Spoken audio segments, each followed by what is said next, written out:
Nous sommes heureux de vous savoir très nombreux devant vos postes téléviseurs en train de nous suivre en ce net moment. Madame, Messieurs, bienvenue à suivre cette grande édition du journal que nous débutons dans la province du Nord Kivu par cette information en bref. Le nouveau porte-parole civil du gouverneur militaire de la province du Nord Kivu est arrêté la matinée de ce mercredi 14 février 2024 sur ordre de service de renseignement militaire. À en croire les sources sur place de conversations secrètes avec de rebelles, principalement Corneille Nanga, auraient été interceptés, ont été également arrêtés. Certains militaires et transférés manu militari à Kinshasa, la capitale congolaise. Madame, Messieurs, des amples détails par rapport à cette nouvelle vous seront donnés au cours de notre prochaine session.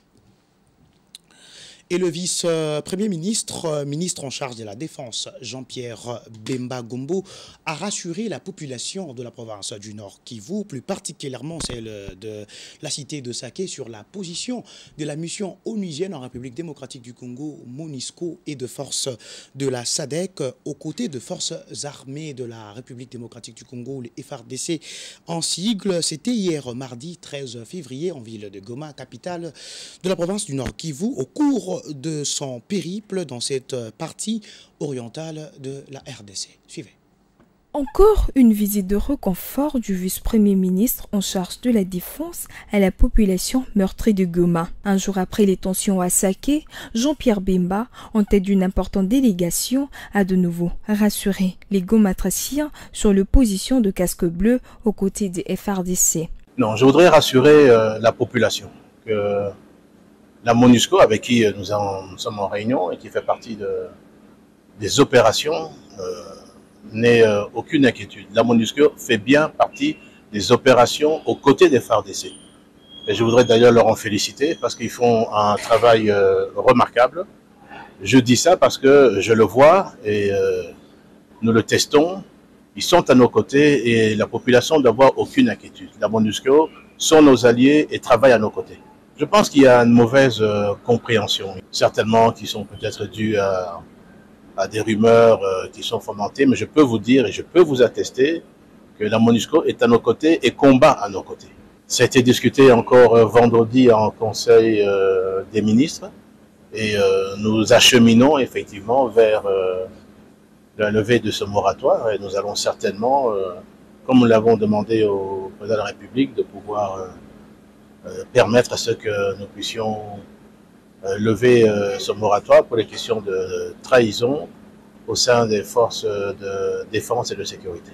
Je voudrais confirmer qu'effectivement, la SADC et les troupes de la SADC combattent aux côtés de FARDC, aux côtés de tous nos alliés, et que je vous confirme qu'effectivement, les éléments de la SADC arrivent tous les jours également et se tiennent vraiment à nos côtés et combattent à nos côtés. Profitant de son passage, le patron de la défense a appelé la population au calme car, a-t-il martelé, que tout est mis en œuvre pour garantir l'intégrité territoriale de Goma, Saké et le reste des villes environnantes. La situation sécuritaire préoccupante dans la province du Nord Kivu, Madame, Messieurs, passons à présent dans la rubrique invité du journal.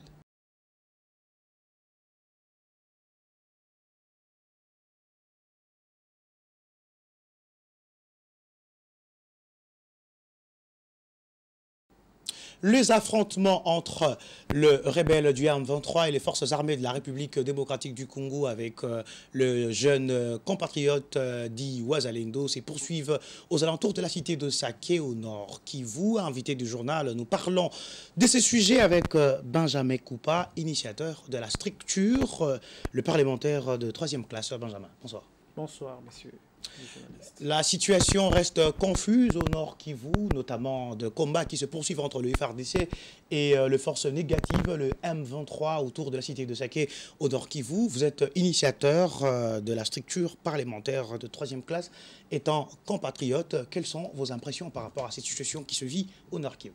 En tout cas, nous sommes bel et bien touchés par ces actes barbares qui ne cessent que de continuer en flux pour tuer le Congolais d'origine.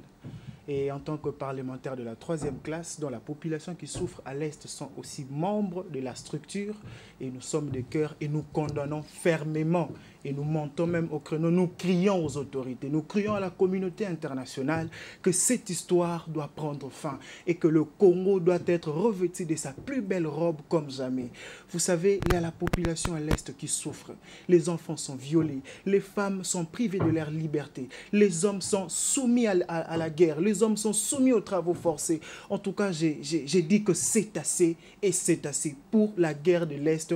Moi, en tant que parlementaire, nous, en tant que parlementaire de la 3e classe, nous allons protester, nous allons faire des efforts parce que cette fois-ci, la politique a changé. Nous sommes dans la politique qu'on appelle la pyramide renversée. Ce qui revient à dire que le pouvoir revient à la population et dicte aux autorités ce qu'il faudrait faire. Nous, en tant que parlementaires de la 3e classe, nous allons organiser des activités pour dire aux autorités, pour dire au gouvernement de faire quelque chose pour pallier à cette guerre. Alors, cette guerre dure plus de 20 ans. Aujourd'hui, et depuis cette forme de résurgence de combat entre les M23 et les forces loyalistes de la République démocratique du Congo, ça fait à peu près 2 ans maintenant. Cette population est meurtrière dans la partie orientale de la province du Nord Kivu. Récemment, il y a une série d'activités qui sont organisées un tout petit peu partout en République démocratique du Congo, plus précisément à Kinshasa, pour dénoncer, n'est-ce pas, cette situation. Vous, étant qu'acteur politique, mais également initiateur de ces mouvements que l'on appelle parlementaires de 3e classe, qu'est-ce que vous pensez par rapport à toutes ces actions que les jeunes et ainsi que plusieurs d'autres couches sociales ont menées au niveau de la République démocratique du Congo en général, plus particulièrement à Kinshasa? En tout cas, on dit un peuple qui ne revendique pas ses droits est un peuple avoué à l'esclavagisme. Je suis très content de voir les jeunes conscient. On a toujours dit que la communauté congolaise est dans le bavure, la communauté congolaise est sous l'inconscience. Il y a la guerre à l'Est, ils ne font rien. Mais cette fois-ci, cette même communauté qui a toujours été traitée de tout le nom d'oiseau s'est levée pour défendre la cause de l'Est.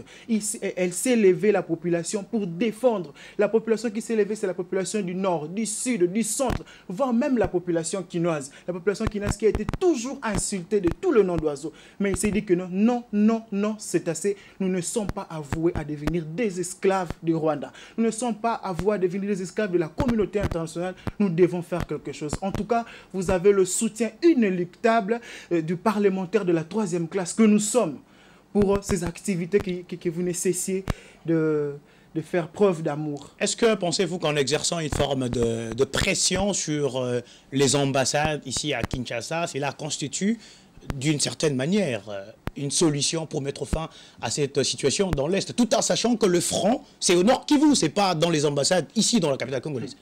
Il y a plusieurs manières de soutenir nos vaillants soldats qui sont à l'Est. Nous, en tant que population, qui ne touchons pas les armes, nous avons aussi notre manière. C'est en brûlant les édifices, en allumant des pneus. C'est en manifestant, mais seulement que nous, en tant que parlementaires de la 3e classe, nous condamnons les actes de vandalisme. Mais nous soutenons le marche pacifique. Nous soutenons cette chauffage-là avec, les ambassades, avec les ambassadeurs, parce que les ambassadeurs sont les représentants de la nation dans une nation. Ils vont rentrer dans leur pays pour leur dire que non, non, non, cette fois-ci, c'est assez avec le Congo. Ils ont fait du bon boulot. Les Congolais sont mobilisés pour en finir avec cette guerre. En tout cas, parmi les solutions panacées, les activités de la population en fait partie. Voilà pourquoi nous, les parlementaires de la 3e classe, nous soutenons ces activités.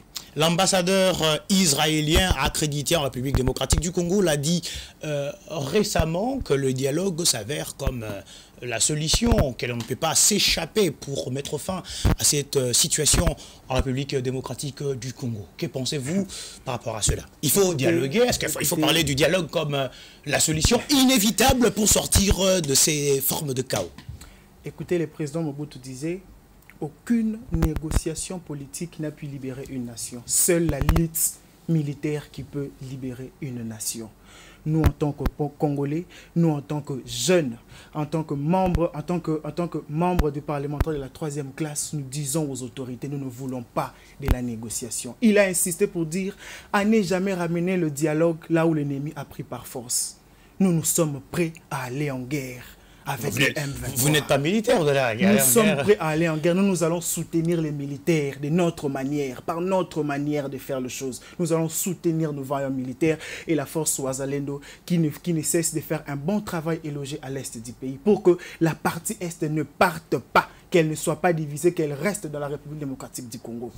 Alors, vous allez soutenir le Wazalendo, les forces loyalistes. Vous, comme structure, qu'est-ce que vous avez déjà entamé comme manifestation, soit une forme de solution que vous avez également proposée pour, n'est-ce pas, mettre fin à cette situation? En tout cas, nous avions déjà commencé des activités à l'interne et des propagations, des soutiens face à l'est du pays. Et je vous assure que d'ici peu, nous serons aussi dans la rue pour protester. Nous serons aussi dans la rue pour montrer nos activités du plan de vie, international et inviter les caméras aussi, pourquoi pas, pour que les gens voient que les parlementaires de la 3e classe ne sont pas distraits, ils sont aptes et ils sont aux aguets pour mettre fin aux bavures qui se passent à l'est du pays. Mettre fin aux bavures qui se passent dans l'est de la République démocratique du Congo. Vous avez parlé ici, vous êtes contre le dialogue que propose, n'est-ce pas, la communauté internationale comme solution pour mettre fin à cette situation dans la partie orientale du pays. Alors, que pensez-vous? Est-ce qu'il faut mener une guerre directe contre le Rwanda, tout en sachant que, pas plus tard que le vendredi de la semaine passée, le porte-parole du gouvernement, Patrick Muyaya, a dit clairement que nous ne sommes pas dans une position meilleure pour mener une forme de guerre, pour déclarer la guerre contre le Rwanda voisin? Mais il a tout expliqué. Il a dit que les institutions de l'État sont en train de se reconstruire. Nous, la population, on doit être patiente. Le président avait dit qu'il va lancer, qu'il va déclarer la guerre face au Rwanda. Mais seulement, du point de vue constitutionnel, il est bloqué quelque part. Et nous, la population, nous attendons.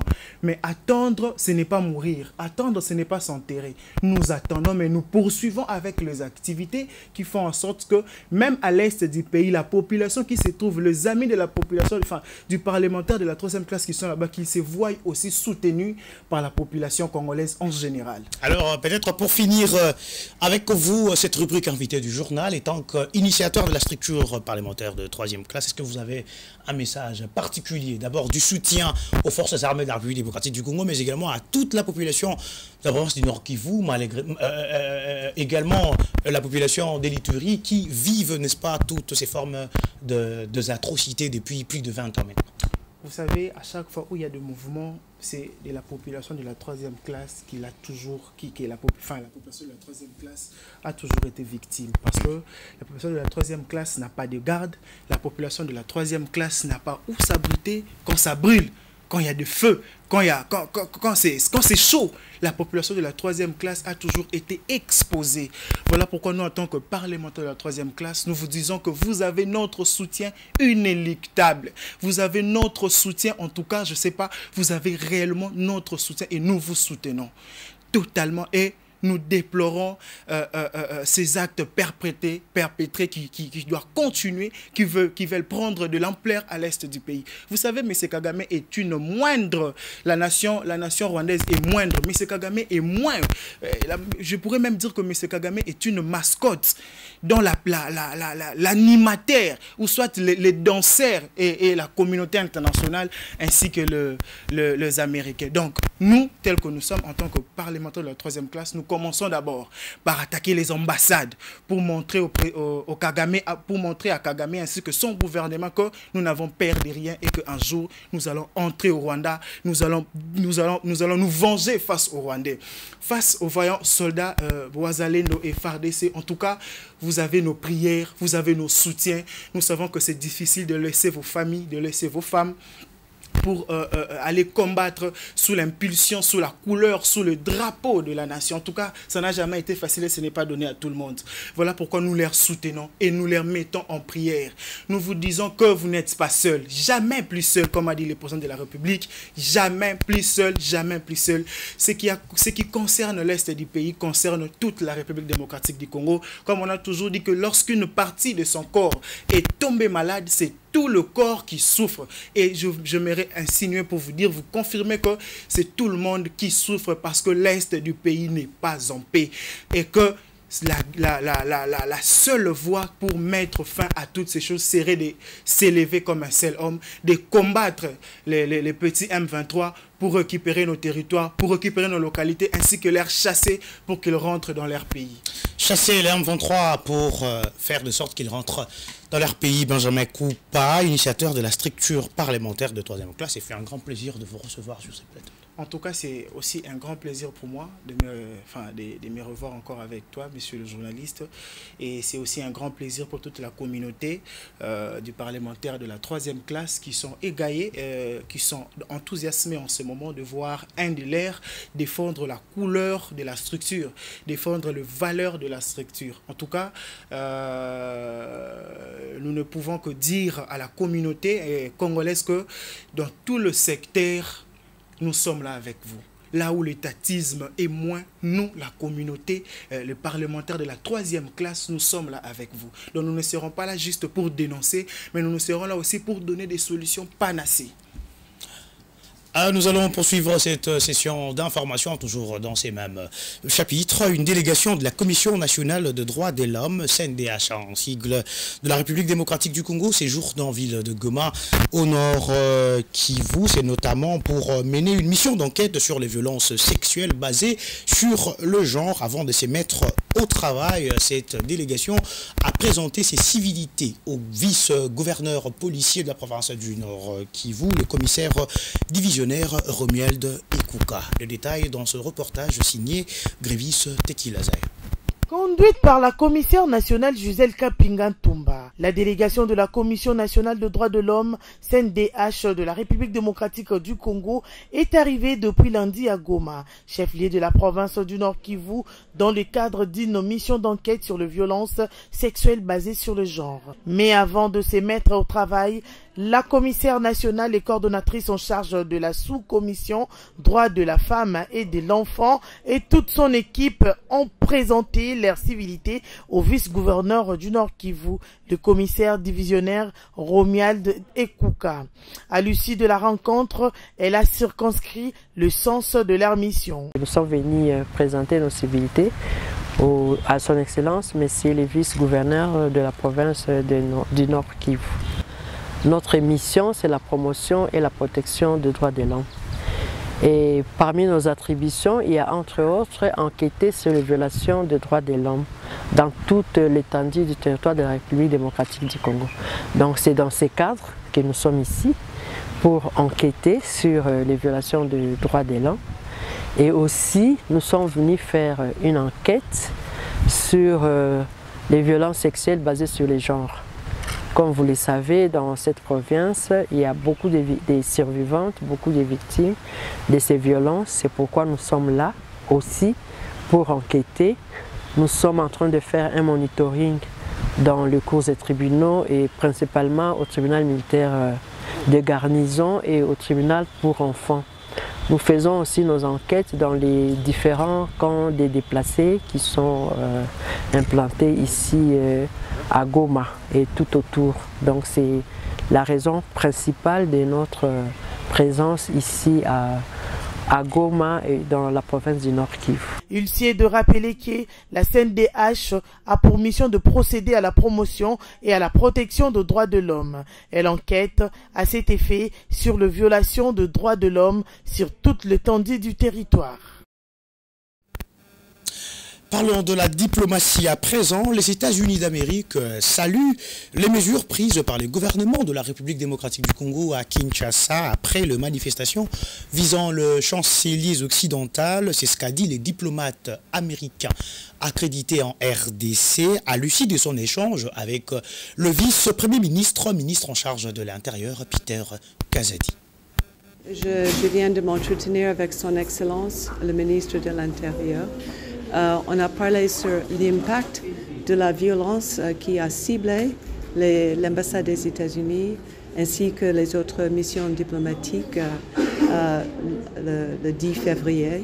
Et nous avons parlé de l'impact sur nos opérations au quotidien. Je me suis félicitée des mesures qui ont été mises en place et Monsieur le ministre m'a expliqué quelles sont les mesures qui dorénavant vont être en place pour assurer la sécurité des missions diplomatiques et le personnel diplomatique. Nous attendons de reprendre toutes nos activités qui sont bénéfiques pour la population, mais aussi qui va renforcer nos relations avec le gouvernement. Et nous espérons que nous pouvons le faire dans la paix et la sérénité, sachant que ce que nous faisons, c'est en partenariat avec le gouvernement et la population de la RDC. Les États-Unis ont été le tout premier pays de dénoncer l'agression rwandaise dans l'est de la RDC. Nous continuons à travailler avec tous les acteurs pour chercher une solution diplomatique qui va permettre la paix à revenir dans l'est de la RDC et la population à revenir chez eux. Fermons ce chapitre pour parler de la société à présent. Les travaux de construction de caniveaux ont débuté depuis le lundi 12 février 2024 sur l'avenue de Zuileri, dans la commune de la Gombe, ici à Kinshasa. L'Office de voirie et drainage, l'OVD, procède à la pose des blocs, curage de caniveaux pour une durée de 4 jours. Un commentaire que vous signe Ginette Matoko. Début des travaux de construction de caniveaux sur l'avenue des Huileries. Nous sommes dans la commune de Lagombe. Ces travaux sont exécutés par l'Office de voirie et drainage OVD en sigle. Cette entreprise s'attelle, il y a peu, à la construction de caniveaux de cette avenue, jadis bouchée et à la base des inondations. L'OVD procède à la pose de blocs, curage de caniveaux. Les dites travaux prendra au plus tard 4 jours. Les dispositions sur place sont prises par les éléments de la police de circulation routière pour éviter les embouteillages sur ces tronçons. Parlons sport dans une conférence de presse animée. Ce mercredi 14 février 2024, les sélectionneurs national de la République démocratique du Congo a salué la performance de son équipe et ont placé la barre très haut jusqu'en demi-finale de la Coupe d'Afrique des Nations Côte d'Ivoire 2024. En croire le français Sébastien Desabre, le Léopard ont porté haut la voix de tout un peuple. Suivez. Nous, on est content forcément de notre parcours. Moi, je suis extrêmement fier des joueurs parce que ce qu'ils ont pu montrer sur le terrain, mais également en dehors du terrain, a été presque parfait dans le sens où il y a eu une communion entre les joueurs, une communion entre le staff et les joueurs qu'on a fait jaillir sur le terrain et je pense que les Congolais et tout le monde dans le monde entier au final on puisse s'apercevoir que de l'état d'esprit qu'il pouvait y avoir dans cette équipe, des intentions de jeu qu'il pouvait y avoir dans cette équipe, même si on n'a pas tout bien réalisé, et puis aussi la marge de progression qu'on pouvait avoir et surtout pour nous staff, on a pu évaluer le travail qui avait été effectué dans cette année et demie, cette première étape en fait du travail, puisque on est aujourd'hui un peu plus qu'à la moitié du projet initial, puisqu'on était parti sur un premier projet de 3 ans, où ça nous a permis vraiment d'évaluer notre équipe, de voir que c'était possible de faire des belles choses et comme je l'ai dit en conférence de presse la dernière fois en Côte d'Ivoire, on est fiers, nous, joueurs, staff, encadrement, autour de l'équipe, d'avoir remis le Congo à sa place en Afrique et de savoir que dans un proche avenir, il faudra compter avec la sélection du Congo. Et pour mettre fin à cette session d'information, le groupe d'études techniques de la Confédération africaine de football a rendu public ce mercredi 14 février 2024 via leur compte officiel le type de la 34e édition de la Coupe d'Afrique des Nations Côte d'Ivoire 2023. Le capitaine de la sélection congolaise, Chancel Mbemba, et les meilleurs buteurs congolais, Yohan Wissa, figurent parmi les 11 meilleurs joueurs de la compétition. Suivez. Ils se sont distingués tout au long de la compétition de par leur talent, mais surtout grâce à des performances stratosphériques et hautes en couleur lors des différentes rencontres de la CAN organisées en Côte d'Ivoire. Les voici couronnés par l'instance technique de la CAF. Dans ce 11 figure dans les cages le portier sud-africain Rowan Williams, meilleur gardien de la compétition, le capitaine de Bafana Bafana. Dernier rempart du pays de l'arc-en-ciel, il s'est érigé un statut légendaire face à la Cap-Vert en quart de finale lors de la séance de tir au but où il a repoussé 4 tirs, établissant un record mondial. La défense par ailleurs est composée du latéral droit nigérien Olaïna, du meilleur joueur de la compétition et capitaine de Super Eagles William Troost Ekong, du Congolais Chancel Mbemba, leader et capitaine de la sélection congolaise menant sa troupe vers l'avant avec notamment 660 minutes jouées, soit 7 matchs sur 7 dont 1 avec prolongation face à l'Égypte, et du latéral ivoirien Ghislain Conan. Le trio de la médiane est composé de l'expérimenté Jean-Michel Seri, sociétaire de Hull City en Angleterre, du sud-africain Teboho Mokoena de Mamelodi Sundowns et du phénoménal Franck Yannick Kessié, auteur d'un magnifique parcours et surtout des belles prestations lors de la phase à élimination directe face au Sénégal, à la RDC et face au Nigeria où il a inscrit le but égalisateur. Titulaire dans 6 matchs sur 7 pour un total de 570 minutes de jeu, 2 buts inscrits face à la Zambie et à la Guinée en quart de finale sur penalty, intelligent, flamboyant, élu homme du match à 2 reprises, le Congolais Yohan Wissa occupe le flanc droit de l'attaque de ce 11 type de la CAN, accompagné par l'impressionnant attaquant nigérien, pensionnaire de la Tolanta de Bergame Ademoa Lookman, en pointe les capitaines de la sensationnelle équipe de la Guinée équatoriale, meilleur buteur de la compétition avec 5 réalisations. Emilio Nsoué complète cette formation. Il s'y est de noter que 3 Ivoiriens, 3 Nigériens, 2 Sud-Africains et 2 Congolais forment l'ossature de cette équipe, chapeautée par Emers Faye, sélectionneur de la Côte d'Ivoire, vainqueur de cette compétition. Fin de cette livraison d'informations, Madame, Messieurs. Nous vous remercions de l'avoir suivi tout en vous demandant de rester branchés sur nos antennes car le programme reste en continu.